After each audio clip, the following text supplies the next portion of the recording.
Hey, welcome back to part 2 of the grieving process.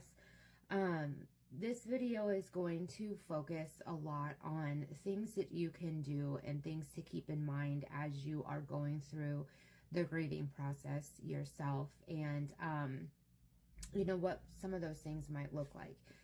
So the first suggestion that I can give is really, in this time frame, give yourself grace.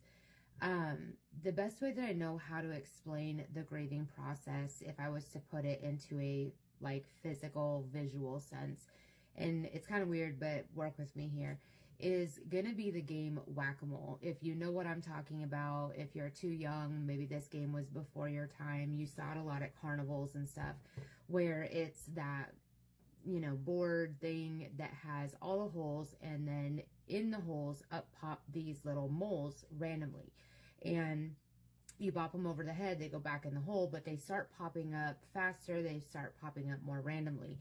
And if we were to label each one of those moles with denial, anger, bargaining, depression, acceptance, we look at it sometimes it's like, okay, I whacked that mole, that is denial. I have whacked that mole, that is anger. I have whacked that mole, that's depression. And so we feel like we're moving forward. Okay, cool. I'm checking it off. I'm doing what I have to do. But as that game, if you remember, they're popping up faster and they're popping up randomly. And that is nothing short of what our emotions are like. And so we feel that we've dealt with one stage and we're good. And then maybe one day you wake up and you're back to denial. You're back to anger. You're back to depression again.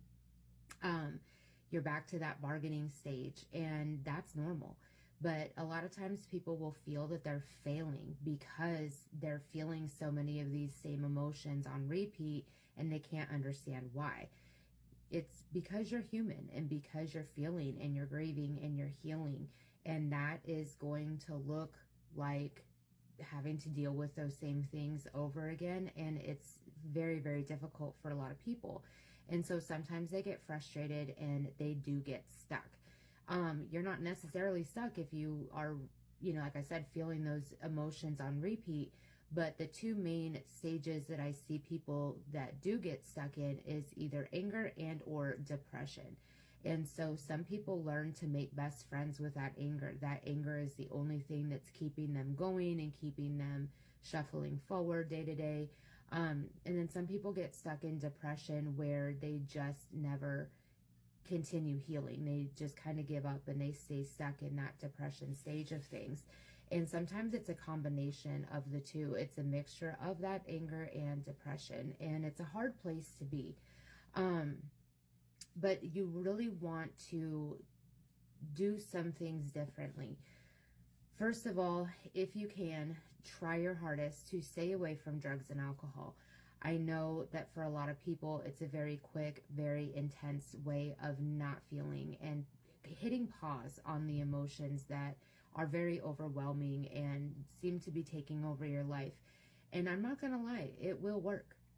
It will numb it out, but it's also hitting pause on your life. And so some people find that as soon as they're sober again, all of those emotions come flooding back like a tsunami, and it's overwhelming, it's hard, it's scary, we don't know where to begin. And so we go back into that cycle of drinking or using drugs to numb out that pain again. But the problem is that that cycle continues for as long as it continues. And so some people hit pause on their life for 10, 15 plus years. And the reality is that pain is still just as bad all those years later as it was the day that the loss and the grieving process started to begin with.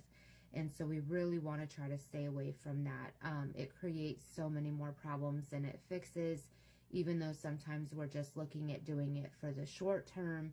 The short term for a lot of people ends up becoming a lifetime or a long term at the very least. So try your hardest to stay away from that. The other thing that I see people struggle with is that they keep and they internalize their grieving process. And then internalizing means you literally hold it inside. And so some people will say that they don't want to share their grief with their family or their loved ones because those people are also grieving themselves. And so they don't want to burden their emotions and their thoughts and their feelings on somebody who is already trying to deal with their own thoughts, emotions, and feelings. Death in of itself will make you feel extremely, extremely alone. And, the reality is that you're not alone. You have a whole family, even that if that's just one other person that is grieving in the same way that you are, feeling the same reality that you are. And excuse me. So sometimes in that time frame, some people feel that they have to be the strong one for their other family members. And so they bury that hurt and that emotion and they just separate themselves from it. They disassociate and they just go on autopilot to be there for everybody else. But that's not what we want to do. Let yourself feel, open yourself up to your family members. It's not a burden.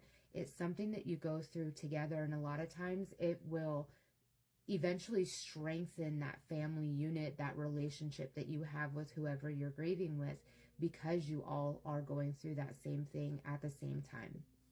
It's also good to reach out to grief support groups. There's a lot of them out there. If you are in the Lakeland area, reach out, let me know. I have it saved on my computer. I'll be more than happy to email it to you or print it out if you want to stop by the office and pick that up, or like I said, I can email it.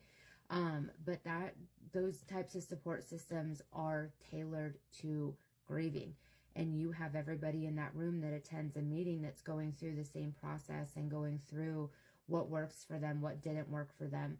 And just that inclusion and that camaraderie that goes on in those group sessions are usually really, really good. And people that you can reach out to, exchange numbers, emails, whatever you feel comfortable with, to build up that support system. And I'm a big fan of having different support systems for different things.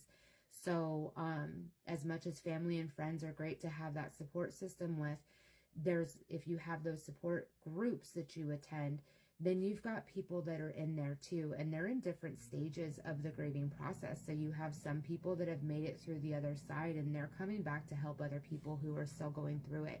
And there's a lot that you can learn. And you can kind of pick from different people and what works for them and try it and see if it works for you. If you have turned to drugs or alcohol as a means of dealing with it, and maybe now you're needing to work through trying to find sobriety long term in that situation, turn to Celebrate Recovery. A lot of churches have them in various cities, towns, all over the place. I know Lakeland, for example, there's a bunch of Celebrate Recovery programs, and they deal with so much. There's so many different aspects of why people use, that they focus on, and grief is a big part of it. And in that room, it's the same as a grief support system. You have so many different people that are in different stages of it, and you team up together and you have that, support system right there that is willing to help you through it, but they also address it from an alcohol or drug related standpoint and how you can find that sobriety. It's also good to turn to that, especially if you're worried about relapse. Some people have been clean for a long time or maybe a short period of time, you go through the grieving process and it puts all of that at risk. So those Celebrate Recovery programs are amazing for that as well. But whatever it is that you need to do, please make sure that you're reaching out. Don't shut down on yourself. Don't shut down on, your loved ones. Reach out for that help that you need when you need it, and know that it's available to you.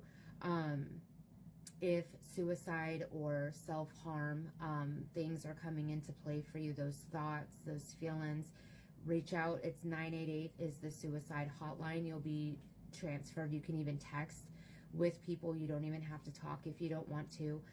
If you feel comfortable, reach out to me. I would be more than happy to schedule a session for anybody who needs that help.